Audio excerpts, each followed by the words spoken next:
Napoleão Bonaparte. Com certeza um nome que todo mundo já ouviu falar, né? Mas quem foi ele, de verdade? Hoje, a gente vai mergulhar na história de uma das figuras mais impressionantes e, com certeza, polêmicas de todos os tempos. Um homem que, em pouquíssimos anos, virou um mapa da Europa de cabeça para baixo. A grande pergunta é, como? Como é que uma única pessoa consegue, em tão pouco tempo, sair de general para imperador e redesenhar o continente inteiro? Bom, é exatamente isso que a gente vai descobrir juntos agora, passo a passo. Para a gente entender o Napoleão, primeiro a gente precisa dar uma olhada em como estava a França naquela época. Pensa num lugar caótico. O país tinha acabado de sair da Revolução Francesa, um período super sangrento, cheio de instabilidade. Era, sinceramente, o cenário perfeito para alguém com pulso firme aparecer e tomar as rédeas. E no meio dessa bagunça toda, o povo francês estava procurando um herói, sabe? E aí surge ele, Napoleão, um general super popular que só colecionava vitórias. Ele, muito esperto, usou toda essa fama, deu um golpe de estado e se tornou primeiro cônsul da França. Foi uma jogada de mestre que mudou para sempre a história do país. E uma vez com o poder na mão, o Napoleão não perdeu um segundo. Ele começou a organizar a França por dentro e, ao mesmo tempo, a expandir seu domínio para fora. Ali, naquele momento, começava a nascer um império de verdade. Para botar ordem no país, ele foi super rápido. A economia estava um caos. Ele criou o Banco da França para estabilizar as coisas. A sociedade precisava de modernização. Ele separou a igreja do Estado. E as fronteiras, ele reorganizou territórios inteiros, como os alemães, criando a Confederação do Reno. Cada passo era para fortalecer a França e, claro, a influência dele. Mas olha, Napoleão tinha uma pedra no sapato. Uma grande rival que ele queria derrotar de qualquer jeito. A Grã-Bretanha. E para conseguir isso, ele teve uma ideia que era, assim, grandiosa, mas que se provou bem problemática. Ele pensou, e se a gente fizesse uma guerra sem armas? Uma guerra puramente econômica? A lógica era bem simples, na verdade. A ideia era proibir todo e qualquer país da Europa de fazer comércio com os britânicos. Se ninguém mais comprasse nem vendesse nada para eles, a economia britânica ia quebrar. Era uma tentativa de vencer a guerra sufocando o inimigo financeiramente. Tá, mas e aí? O que acontecia se algum país resolvesse desobedecer? O que acontecia se alguém ousasse furar esse bloqueio? Essa pergunta é a chave de tudo. E a resposta para ela, olha só, muda completamente a história do Brasil. Porque teve um país que decidiu peitar Napoleão, Portugal. Portugal tinha uma aliança antiga com a Inglaterra, então eles não iam parar de fazer negócios assim, do nada. E qual foi a resposta de Napoleão para essa desobediência? Invasão. E isso forçou uma coisa que nunca tinha acontecido antes na história.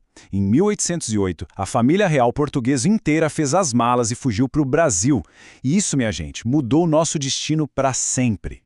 Nesse ponto, o Império do Napoleão parecia invencível. Mas, como naquelas grandes histórias, a mesma ambição gigante que levou ele ao topo foi o que causou a sua queda. O começo do fim já estava batendo na porta. E o erro fatal foi a decisão de invadir a Rússia. Ele juntou o que chamavam de Grande Armée, o maior exército que a Europa já tinha visto, e marchou para Moscou. Só que ele não contava com o inimigo mais cruel de todos. E não eram os soldados russos. Era o famoso e impiedoso inverno russo. A gente precisa parar para pensar no tamanho dessa tragédia.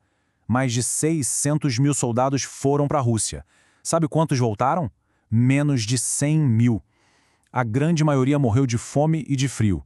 O exército mais poderoso do continente foi praticamente destruído. Foi um golpe tão forte que Napoleão nunca mais se recuperou de verdade. Depois do desastre na Rússia, foi um efeito dominó. Enfraquecido, Napoleão foi derrotado e exilado na ilha de Elba. Ele até conseguiu fugir e tentou voltar ao poder, num período que ficou conhecido como os 100 dias, mas a tentativa acabou na sua derrota definitiva na famosa Batalha de Waterloo. E daí, não teve mais volta. O destino final dele foi outro exílio, numa ilha bem mais isolada, Santa Helena. Ok, Napoleão saiu de cena. E agora? Bom, os líderes dos países que venceram a guerra se reuniram para decidir o futuro do continente. O objetivo principal era um só: garantir que uma bagunça desse tamanho nunca mais acontecesse. Essa super reunião entrou para a história como Congresso de Viena. A missão deles era basicamente arrumar a casa depois de quase 20 anos de guerras napoleônicas. Então, o que eles fizeram? Eles redesenharam fronteiras, criaram alguns países, restauraram antigas monarquias.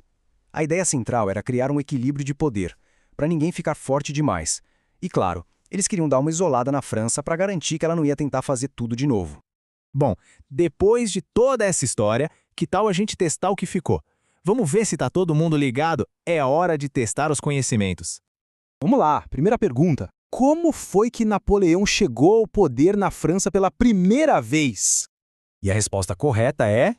letra B, um golpe de Estado. Ele usou a popularidade dele como militar para tomar o controle. Beleza, vamos para a próxima. Essa aqui tem tudo a ver com a nossa história. A invasão de Portugal por Napoleão causou qual grande evento? Isso mesmo, a resposta é a C. A corte real portuguesa fugiu para o Brasil. Um momento que, como a gente viu, foi absolutamente decisivo para a história do nosso país. E para fechar o nosso quiz, a última pergunta. Qual foi a batalha que marcou a derrota final, o fim da linha, para Napoleão? Acertou quem disse D, a Batalha de Waterloo. Essa derrota foi tão marcante que até hoje a gente usa a expressão "foi o meu Waterloo" para falar de uma grande derrota. Foi o fim do retorno dele ao poder. Beleza, quiz terminado, mas agora a pergunta é pra gente pensar junto. De tudo que Napoleão fez, qual ação dele teve o maior impacto no mundo? O que vocês acham? Deixa a opinião aí nos comentários, vamos conversar sobre isso. E aí, gostaram de mergulhar nessa história? Se curtiram essa explicação, não esquece de seguir o Quizards, ativar o sininho para não perder os próximos e, claro, deixar aquele like. Ajuda muito a gente a continuar trazendo mais conteúdo assim. Valeu e até a próxima!